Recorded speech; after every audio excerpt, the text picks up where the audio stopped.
All right, thank you for tuning in to part two of our Q&A. Let's go ahead and jump right into it. All right, let's see. The next one said, this is from Nirvanix88. Good to hear Dex again. 4 to 5 years ago, when the Dow was at 14,000, everybody in the alternative media said it was going to crash again. But Dex said, nope, it's going up, up, up. He was right and everybody else was wrong. I suspect he's right about the mining stocks as well. Thank you for remembering that. And just like I said in the last video, those of you who are new to the channel, I think you owe it to yourself to check out the Wide Awake News playlist that I have here on the channel with me and Charlie McGrath, the late Charlie McGrath, the late great Charlie McGrath. And I think you'll find a lot of things we talked about have become prophetic. And this was, 5 and 6 years ago, and it's just amazing stuff there. Definitely timeless. All right, the next one is from Oracle. He says, I'm disappointed at the turn SGT has taken.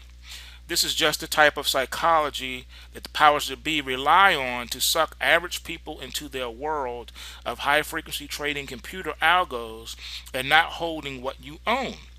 Just try and ask for the physical shares of these stocks and see where you get. You may make a profit, or the custodian who hold your shares could go belly up tomorrow. You just don't know. A lot of average people listen to this. Just know that if you put your money into the financial system, you could lose everything anytime. If you don't mind the risk, go for it. And then someone replied, Power Gear said, Dex is a trader, not an investor. As Snoop Dogg would rap, I don't love them hoes.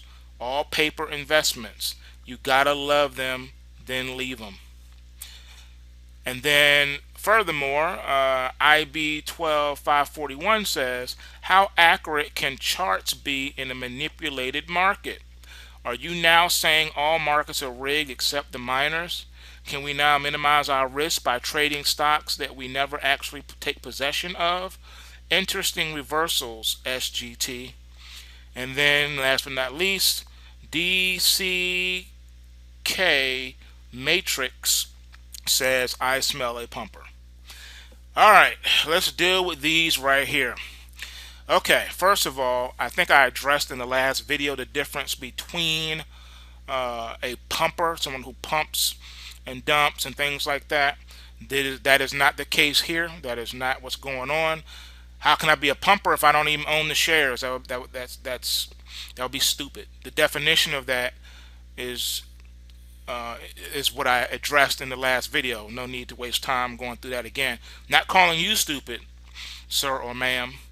What I'm saying is that flies in the face of what the definition is. So, all right, we've already addressed that. Okay, let's deal with as far as taking possession and things like that. Okay, I've been dealing with this for several years now. And so let's nip this in the bud.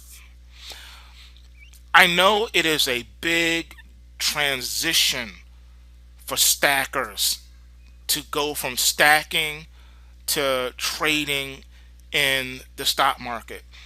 It's foreign to you. It's not a concept that you understand. And I get it, because it's not the same thing.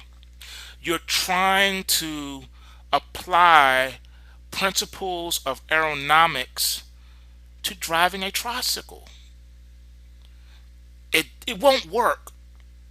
The tricycle is not constructed with the same physical aspects of a jet. All right? It's totally different. Everything about the two vehicles are different. All right? From head to tail, it's different. When you're talking about gold and silver and stacking, that's what you do. All right? The concept of trading in the paper markets, you're already doing it every day and you're not even thinking 2 cents about it. But it seems like whenever someone like me brings up trading and taking advantage of the manipulated markets and turn it on its head so that you can benefit and prosper from it, people get scared and shook. Why are you shook? No one's taking anything from you. I'm trying to give you something, not take something from you. I'm trying to teach and educate you on how you can get out of that mindset that's going to have you messed up. That's all I'm saying. Listen to me. I don't care if you got $1 million in gold and silver stashed away. That's nice. That's good for you. We're not talking about stacking. We're not talking about an economic collapse. We're not talking about anything about that with the monetary system. I've already addressed that in the series, There Is No Collapse. I strongly urge you to listen to that in its entirety. I think you will learn a lot. All right, let's deal with this. Okay, so most of you who say you shy away from the stock market because you don't get to hold your receipts, someone else is holding these stock certificates, the broker's holding it or whatever, you don't really own it because you're not holding it. That's not the concept of trading. Who cares about who holds the paper? By the time you get in and out of it, you don't own it no more anyway. That's not the purpose of getting into the stock market.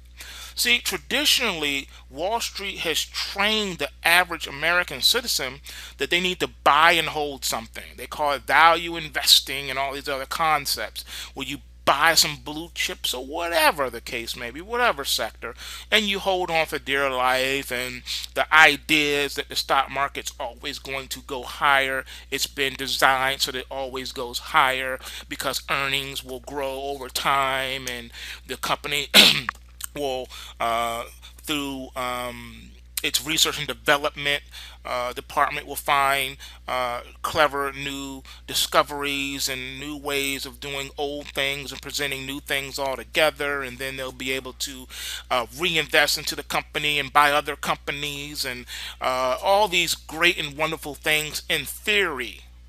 However, the markets stopped being practical a very long time ago. Okay?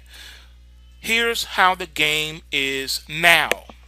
The way the game is now is you don't buy a stock and hold it on and then, your heirs will inherit it. This ain't the old school days of Standard Oil. All right, this is not that. Okay, it's not the days of Standard Oil or IBM or none of that stuff. Those days are dead. Okay, they're gone. They're not coming back. All right, the world has changed dramatically since then. The game now is all done by computers. Everything is being run by computers. Okay, don't be afraid of technology. Okay, so it's not about taking possession of something. I know you're used to that.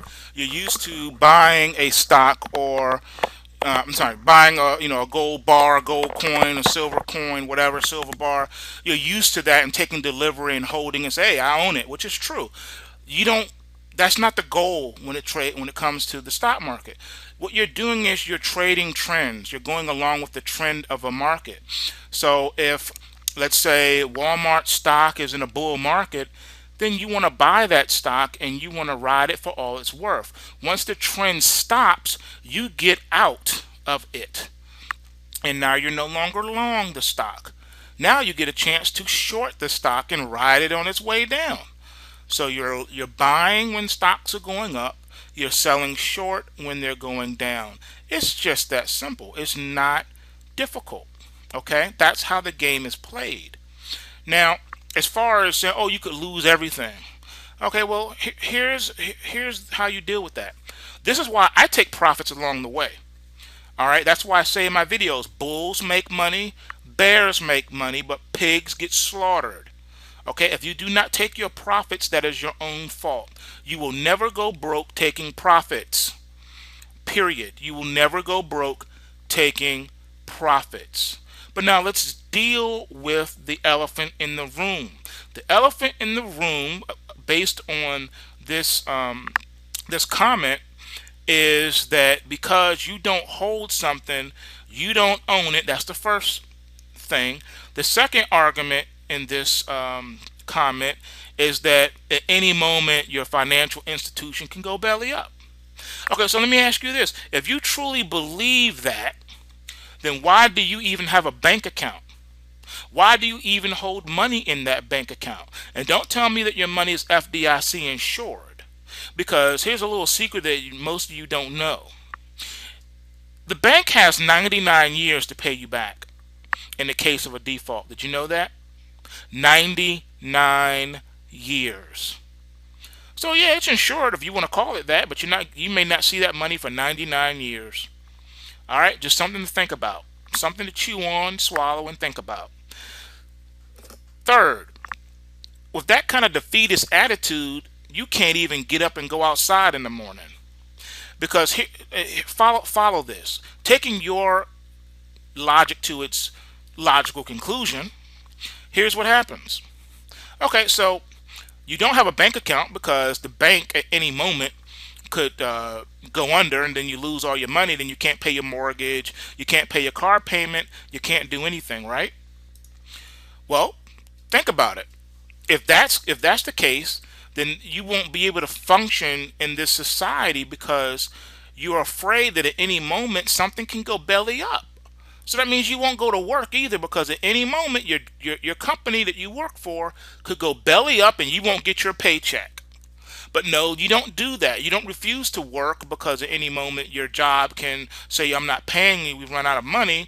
You go to work anyway on the good faith that because you've been paid before, you'll be paid again. Right? You have a bank account because you know you need to in order to do certain transactions. You can't do them without having a bank account now. Okay? They've made it very difficult for people to skirt around the bank. They don't want you going around the banking system. They want you to deal with the banking system. So as hard as you try not to, you're forced to deal with the banking system. They put in place anti-money laundering laws to make it even harder for you to try to circumvent the bank. So therefore, you cannot circumvent the bank. So what I'm trying to say is you have insurance. You have health insurance and life insurance. Why do you have health insurance and life insurance? You don't own it, okay? You send them a premium payment, but you don't own the company. You don't own anything. All you're doing is transferring risk. That's all you're doing. But you're taking a risk and transferring your risk, because when you go to file a claim, they may not pay for it. They could say we're out of money. I know that you've been paying for this insurance, but we can't cover that wind damage or that water damage to your home. We're so sorry, we don't have any money. Or we know you've been paying your health insurance premiums, but we can't pay for that much needed life-saving surgery. I'm afraid you're going to die because we don't have the money. We went belly up last night. At the moment you got diagnosed, that's when we went belly up. I mean, come on. You can't live your life like that. Yeah, things can happen, but that's not a reason to avoid them. So you avoid health insurance because of the company could go belly up. You avoid life insurance for the same reason. Come on, people. That's not a good argument. All right. And then the other issue, well, it's manipulated. So everything's manipulated but the miners. I addressed that in the last video. No, all the electronic markets are manipulated. Everything you know about the U.S. economy is manipulated. Everything. Does that mean we don't operate in it? No, we have to. We don't have a choice. Okay. The system, our very monetary system, is corrupt. Our political system is corrupt. Our federal government is corrupt. But it does not mean that we don't deal with it. We're in the world, but not of it. You still have to live in the village, so to speak. All right? Unless you're going to be a bushman and live in the bushes, up in the mountains somewhere, or in the plains, away from civilization and have no interaction with other human beings, go right ahead and do that. But the moment you need to go to the store and get supplies, now you're interacting with society again. You cannot avoid interacting with society at some point. You're going to have to at some point. So why not use what is in place to your advantage instead of making excuses of why you don't? All right? Unless you are a multi-billionaire or trillionaire, then you can say I don't need to do it. I don't need the money. but most of us work for a living and we're not. Okay? And even if you were, you still would not be able to bypass the system. The fact that you are a multi-billionaire or trillionaire is because you have worked extensively inside of the financial system. All right, to some degree. You cannot avoid it. So now that we've dealt with that and we've kicked the elephant out of the room, let's deal with how you go about doing it. Okay? So we know the system is corrupt. All right, we know that. So the way you defeat it and beat it is to trade and not invest. You do not hold stuff that is a depreciating asset. You get rid of depreciating assets. You get it off your books, you get it out of your portfolio. All right, a depreciating asset to us is like a non-performing asset to a bank. It must be liquidated. It's a thorn in your side. It's a thorn in your accounting books. Get rid of the non-performing asset. Get rid of the depreciating asset. Same thing with trading in the stocks. If I'm long silver and silver is depreciating on me and I get stopped out, my stop takes me out of that position. I want to be out. I don't want to be long anymore beyond my stop loss. My stop loss is there to stop the bleeding.